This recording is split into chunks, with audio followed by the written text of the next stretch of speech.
কি ভাই আমার কথা বুঝছেন?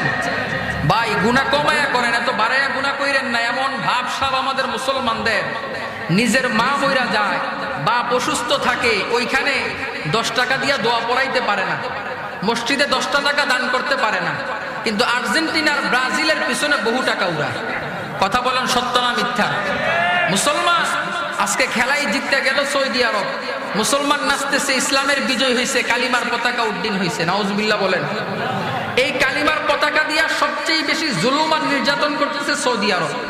সৌদি আরবকে আপনারা মুসলিম দেশ হিসাবে চিনেন, কিন্তু মুসলমানদের শত্রু, মুসলমানদের বড় শত্রু, মুসলমানদের ভিতরে বড় মুনাফিক, বড় দুশ্মন হলো এই সৌদি আরব।